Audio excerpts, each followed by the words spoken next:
Hi, I'm Goldie. I'm going to be completing my head-to-toe assessment. I have Casey, a 27-year-old male, who's agreed to be my patient. First, we're going to have Casey empty his bladder. We're going to have him take off his clothes and put on a gown. We went ahead and measured his vital signs. They were within normal limits. We checked his height and weight. They were within normal limits. And we checked his cranial nerve 2, which is his optic nerve. When we did the optic nerve, we tested with the Snellen chart for distant vision and the Rosenbaum chart for near vision. Casey tested a 20 out of 20 vision with right and left eye. Next, we're going to move into his general inspection. When Casey walked in, he had a steady gait. It was rhythmic. He had great balance. His posture was upright. He appears to be well nourished and well groomed and was dressed appropriately when he walked in. Next, we're going to inspect the face. When we're inspecting the face, we're noting that Casey's skin is uniform throughout. His head is normocephalic. There's no obvious masses, nodules, or structural deformities. And his skull, there seems to be no depressions visible. Now we're going to test cranial nerve 7. Cranial nerve 7 will test his facial nerve. We're going to have Casey smile and then clench your teeth. I'm going to have you puff your cheeks out and wrinkle your forehead by raising your eyebrows. Perfect, so cranial nerve 7 is intact. Next, we're going to have Casey stick out his tongue and move it from side to side. When we stick out your tongue and move it from side to side, perfect. And when we do that, we're testing cranial nerve 12, which is the hypoglossal nerve. So Casey's cranial nerve 12 is intact. Now we're going to go ahead and palpate. We're palpating the scalp. We're palpating it for any masses or lesions, pain or tenderness. None of that is noted. Casey's hair is thick. There's no balding noted. It is not brittle. And there's no, his hair is evenly distributed. There's no redness or edema in his scalp. Now we're going to palpate his facial bones. When we're palpating his face, we're noting any pain or tenderness. Do you have any pain or tenderness? No. Now we're going to palpate his sinuses. We're going to palpate his facial and maxillary sinuses. Any pain or tenderness? No. No pain or tenderness was noted. Now we're going to test his team J. I'm going to put my fingers here. I'm going to have Casey open and close his mouth for me. And when he opens and closes his mouth, I do not know any clicking, which is within normal limits. Next, we're going to test light sensation. We're going to do this by using a cotton ball. We're going to have Casey close your eyes and tell me where you feel the light sensation at. Forehead, cheek, chin. So Casey's cranial nerve 5 trigeminal was intact.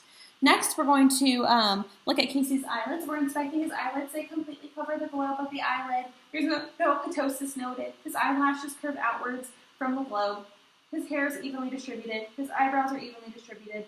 No massive lesions, erythema, or edema noted. We're going to look at his conjunctiva. His conjunctiva is pink and moist. There is no redness, no swelling, no exudate or drainage. His sclera is white.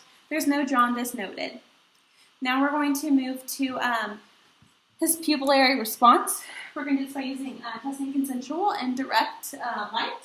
We're going to have you stand straight ahead. Consensual, direct, consensual, and direct. So Casey's pupils were equal, round, and reactive to light. They were 3+, and his irises are blue bilaterally on both sides. Next, we're going to do the cover-on-cover test. I'm going to have you cover your right eye with your right hand. And I'm going to have you stare straight back. I'm going to have you switch with your left hand over your left eye. Perfect. When Casey does that, there's no nystagmus noted. Now we're going to test the 6 cardinal fields of gaze. We're going to do this to test any extraocular movement of the eye. This will test cranial nerves 3, 4, and 6, which is ocular motor, trochlear, and abducens. So I'm going to have Casey follow my finger with his eyes.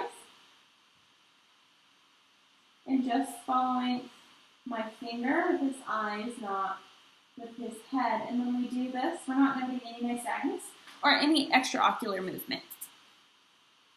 Now we're going to move on, and we're going to look at the ears. The ears are perfectly aligned. They do not have any masses, lesions, rashes, any color or structural deformity. No drainage. His auricle is firm, non-tender, and mobile. On this side as well, firm, non-tender, and mobile. Now we're going to go ahead and test cranial nerve 8, which is the acoustic nerve. To do this, we're going to do the whisper test. I'm going to stand behind Casey, and I'm going to whisper. I'm going to have you include the opposite ear. close your eyes and whisper the word I said. And repeat the word I whispered. Apple. Perfect. And we're going to switch to the other side. Orange. Perfect. So cranial nerve 8 is intact. Next, we're going to do the rim test. We're going to do this by using the tuning fork. I'm going to hit the tuning fork and put it on the mastoid process. Casey, I want you to tell me when you can no longer hear it. Then I'll move it to the outer ear and tell me when you can no longer hear it. Now.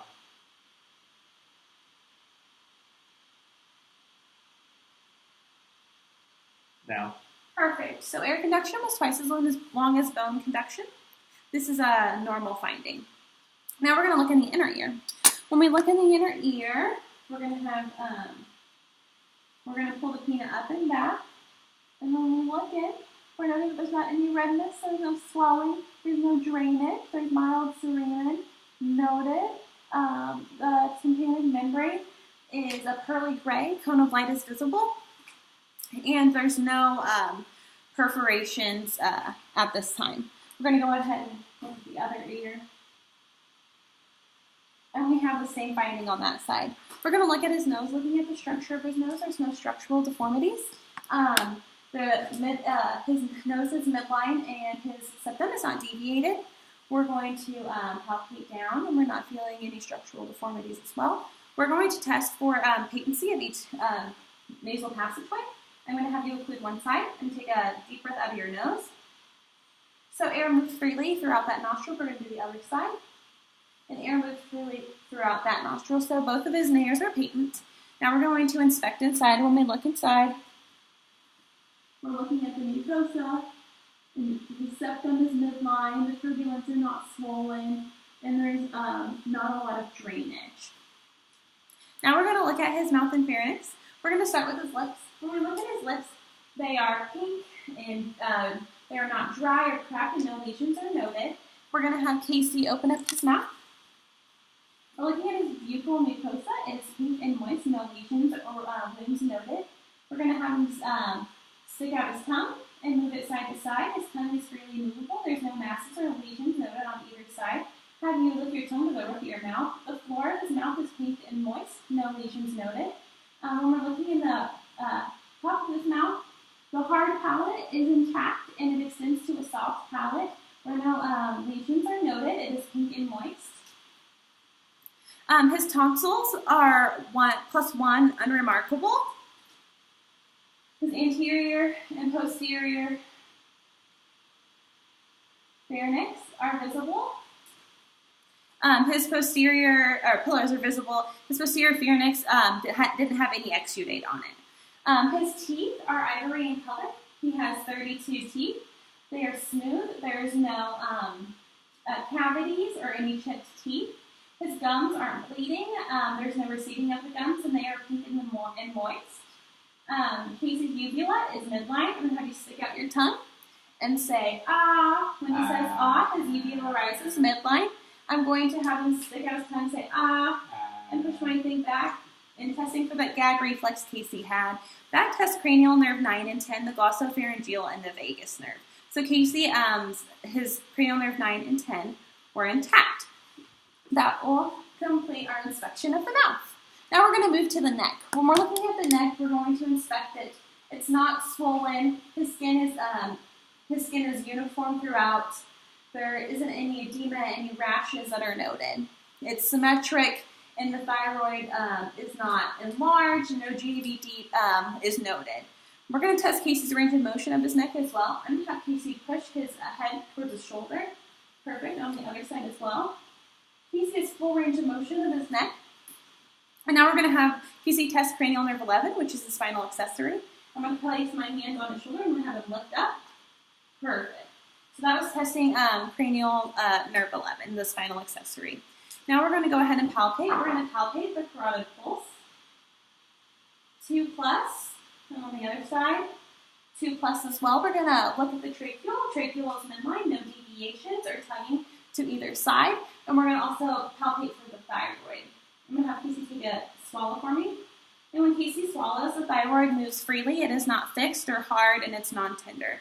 Now we're going to move to the lymph nodes. We're going to feel the lymph nodes.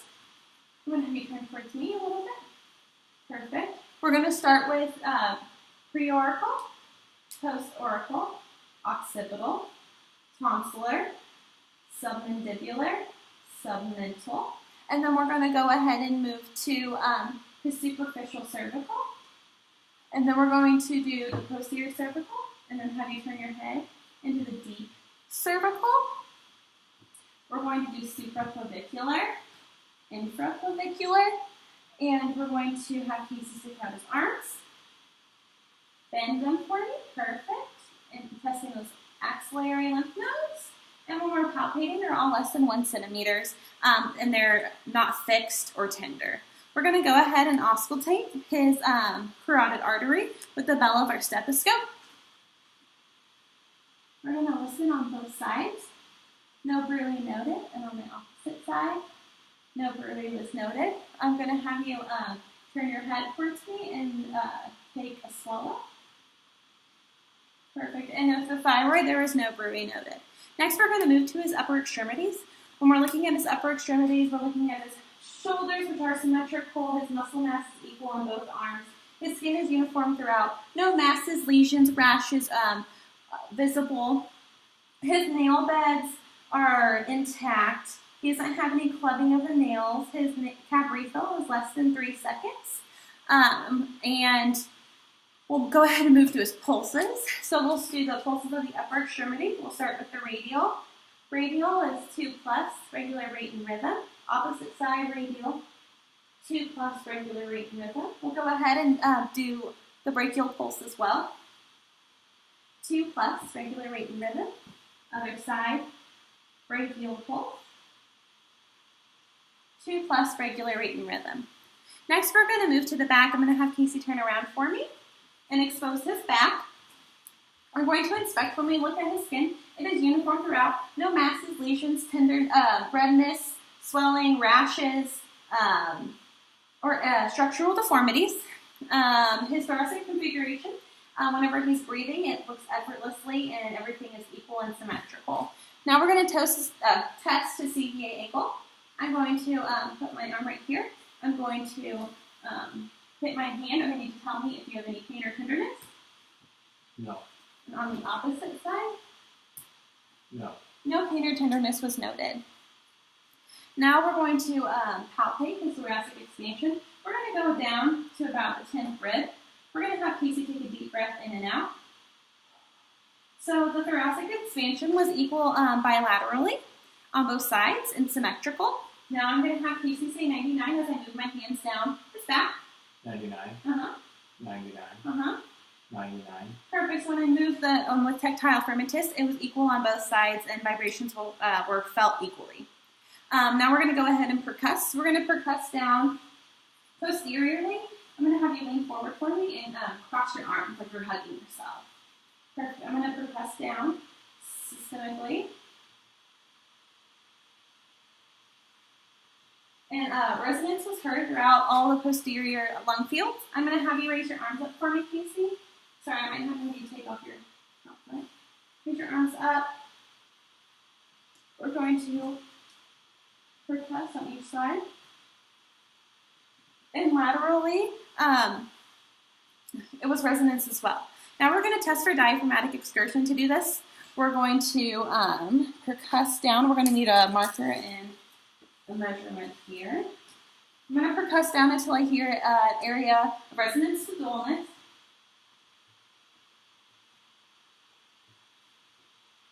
An area of dullness was noted.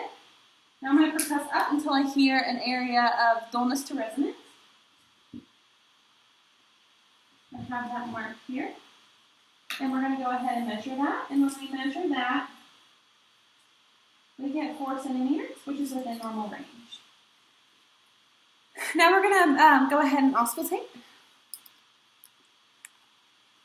Let me take a few deep breaths for me. Perfect.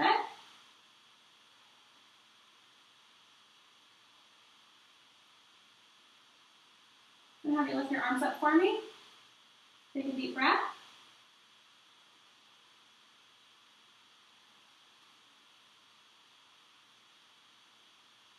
So all of Casey's lungs fields, posterior and lateral, were clear and vesicular throughout. I'm going to have Casey turn around and we'll listen anteriorly.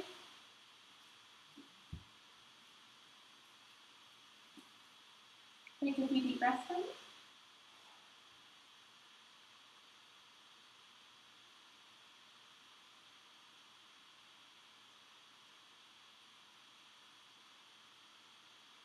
Perfect.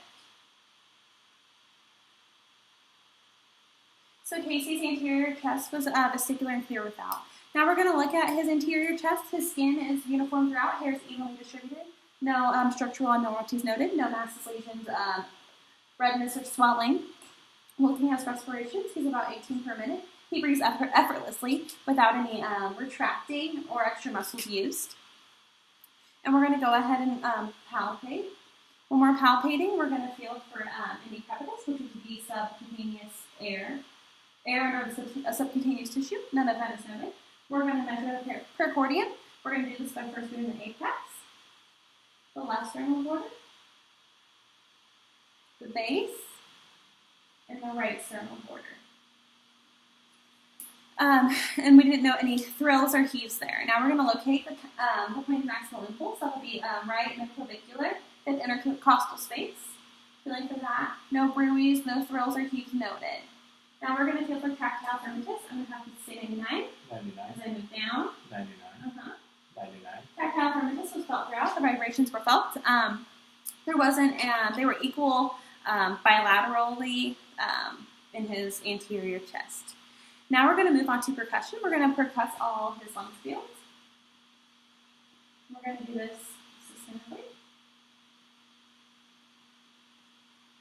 In case he has resonance throughout his interior chest. Now we're going to auscultate his heart sounds. We're going to listen to aortic,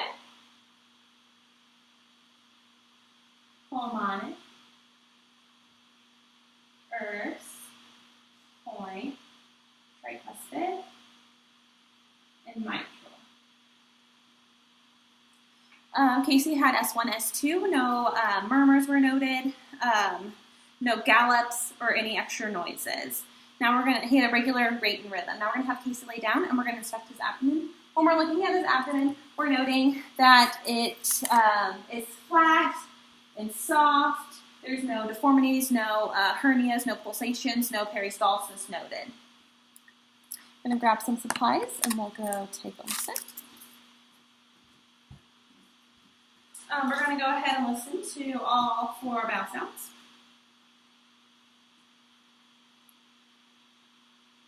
So listening to vowel sounds in all 4 quadrants. Casey is normal active in all 4 quadrants between 5 and 35 clicks. Now we're going to go ahead and listen for arteries. We're going to start with the aorta. No bruits noted. Move to renal. No bruits noted. Iliac. No bruits noted. Femoral. No bruits noted. Next, we're going to percuss the abdomen. When we percuss the abdomen, we're going to listen for tympany. We want there to be tympany. If there's any dullness, it could possibly be an organ, like over the liver or the spleen. We're going to try to find the spleen right now. We're going to start on Casey's left side. We're going to percuss down until we hear an area of dullness. When we hear that area of dullness between the 10th and 11th rib, that's the splenic dullness. Now we're going to percuss for the liver border. We're going to start mid-axillary on the right side. We're going to percuss down until we hear an area of resonance to dullness. So we have that area of dullness marked. And we're going to percuss up until we hear area of tympany dullness.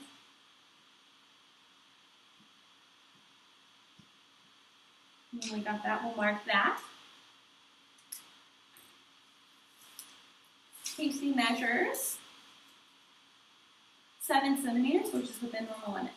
Next, we're going to test palpation. We're going to do light palpation, feeling for any hernias, masses, pain, or tenderness. Any pain or tenderness? No. Next, we're going to move to deep palpation. I'm going to slide one hand under his back, and I'm going to have him take a deep breath in. I'm feeling for that liver border, and I'm able to feel it. His liver is palpable. I'm going to move to the opposite side. Have Casey take a deep breath in. The spleen is non-palpable, which is a normal finding.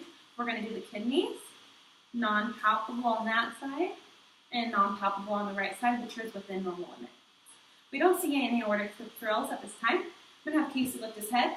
We're not noting any muscle separations or hernias at this time as well.